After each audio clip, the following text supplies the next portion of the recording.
लोकसभा और राज्यसभा में गतिरोध जारी है। मानसून सत्र के 7वें दिन भी दोनों सदनों में जमकर हंगामा हुआ। लोकसभा में कांग्रेस सांसद अधीर रंजन चौधरी ने अविश्वास प्रस्ताव पर तुरंत चर्चा की मांग की। इसके बाद दोनों सदन स्थगित हो गए। अविश्वास प्रस्ताव पर चर्चा के लिए तारीख अगले हफ्ते तय है। एनडीटीवी को मिली जानकारी के मुताबिक सोमवार को अविश्वास प्रस्ताव पर चर्चा की तारीख तय होगी। प्रधानमंत्री मोदी भी चर्चा की शुरुआत में मौजूद रहेंगे। विपक्ष ने केंद्र सरकार के खिलाफ बुधवार को अविश्वास प्रस्ताव के लिए नोटिस दिया था। नियम के मुताबिक अविश्वास प्रस्ताव पर नोटिस देने के 10 दिन के अंदर चर्चा करानी होती है।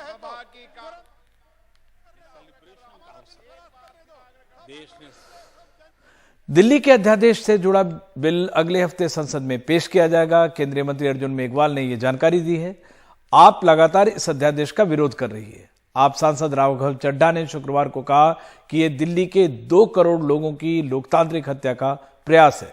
नीतीश कुमार की पार्टी जेडीयू इस अध्यादेश के खिलाफ है।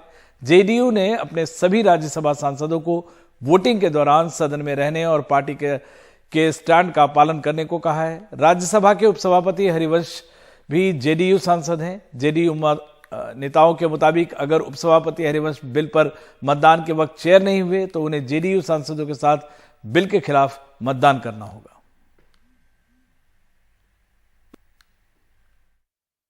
Commencing Monday, the 31st of July 2023 will consist of the Territory of Delhi Ordinance 2023, number 1 of 2023, promulgated by the President of India on the 19th of May 2023. शुक्रवार को सरकार ने संसद को बताया कि दिल्ली सरकार के अधिकारियों की ट्रांसफर पोस्टिंग से संबंधित दिल्ली ऑर्डिनेंस बिल अगले हफ्ते संसद के दोनों सदनों में पेश होगा। दिल्ली ऑर्डिनेंस बिल की असली लड़ाई राज्यसभा में है, जहां एक-एक वोट गिने जा रहे हैं। इसी से एक सवाल राज्यसभा के उपसभापति हरिवंश को लेकर भी अहम हो गया है, जो जेडीयू से सांसद हैं। जेडीयू ने हरिवंश सहित अपने सभी 5 राज्यसभा के सांसदों को व्हिप जारी कर दिल्ली ऑर्डिनेंस बिल के विरोध में वोट करने का निर्देश दिया है।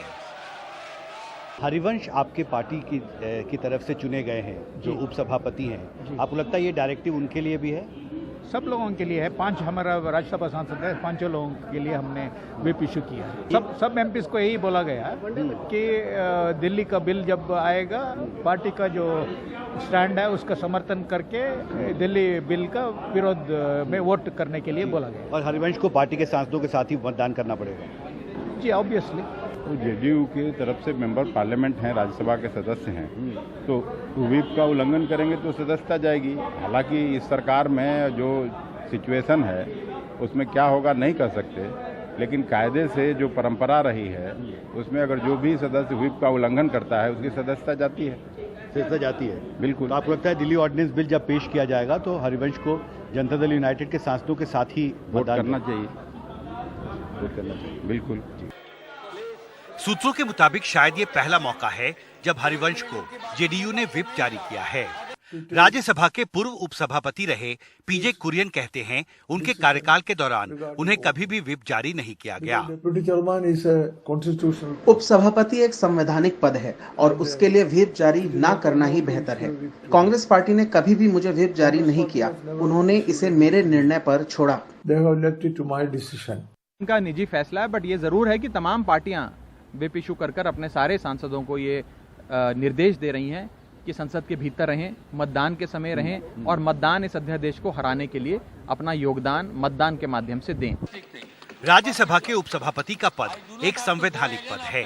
ऐसे में जेडीयू द्वारा हरिवंश को व्हिप जारी करने का फैसला कई सवाल खड़े कर रहा है। समाजवादी विश्वासों की पृष्ठभूमि और पत्रकारिता से राजनीति में आए हरिवंश सम्मानित व्यक्ति हैं, लेकिन शायद अब जेडीयू के भीतर ये एहसास है कि बीते दिनों वो पार्टी के रुख से कुछ अलग हुए हैं। ऐसे में ये देखना महत्वपूर्ण होगा कि सदन की मर्यादा और नियमों के अनुरूप हरिवंश अपने लिए क्या फैसला करते हैं। संसद भवन से संजय कौशिक के साथ हिमांशु शेखर, एनडीटीवी इंडिया। उधर गृह मंत्री अमित शाह ने तमिलनाडु के रामेश्वरम से बीजेपी की पदयात्रा शुरू कर दी है। बीजेपी की यह पदयात्रा 6 महीने तक चलेगी। बीजेपी 2024 के लोकसभा चुनाव से पहले दक्षिण भारत में पूरा जोर लगा रही है। तमिलनाडु बीजेपी अध्यक्ष के मुताबिक हम जनता के सामने पीएम मोदी की उपलब्धियों को रखेंगे और तीसरे कार्यकाल के लिए समर्थन मांगेंगे। 1770 किलोमीटर की यह पदयात्रा सभी 39 लोकसभा क्षेत्रों से होकर गुजरेगी। एन मन एन मक्कल यात्रा तमिलनाडु को परिवारवाद से मुक्त करने की यात्रा है। एन मन एन मक्कल यात्रा तमिलनाडु को भ्रष्टाचार से मुक्त कराने की यात्रा है। एन मन एन मक्कल यात्रा तमिलनाडु के कानून और व्यवस्था को अच्छा बनाने का एक प्रयास है और एन मन एन मक्कल यात्रा तमिलनाडु में भ्रष्टाचार के युग की समाप्ति कर विकास का युग, गरीब कल्याण का युग शुरू करने की यात्रा है।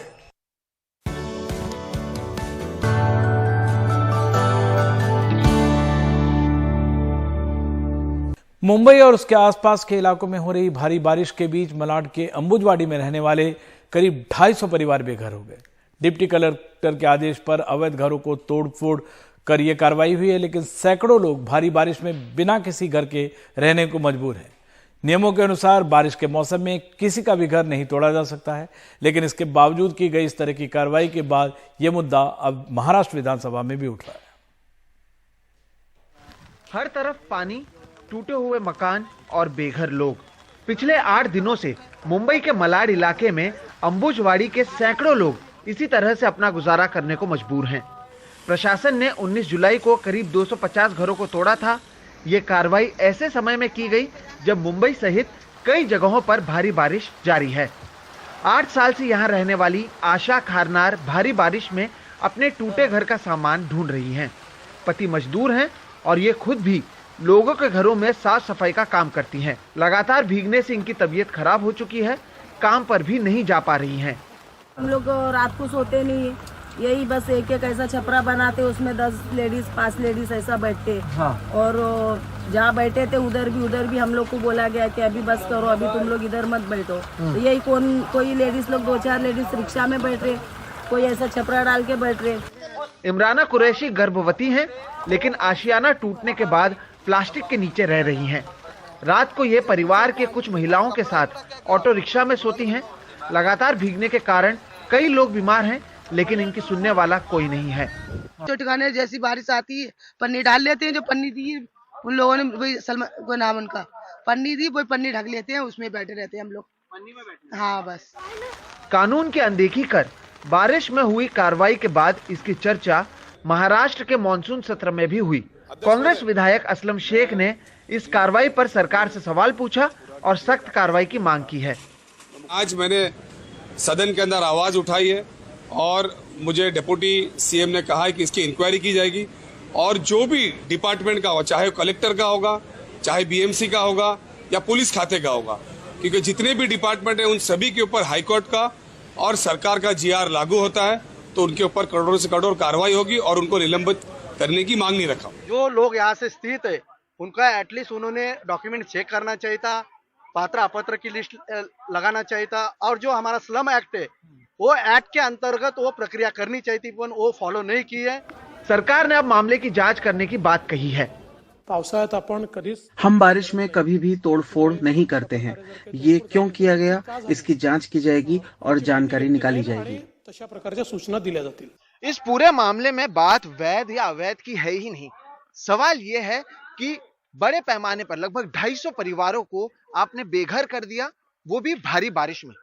छोटे छोटे बच्चे भीग रहे हैं, बीमार हो रहे हैं।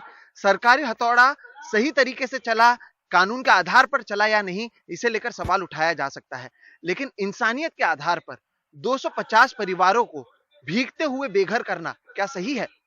मुंबई से कैमरा पर्सन राजेंद्र दयालकर के साथ सोहित मिश्रा, एनडीटीवी इंडिया।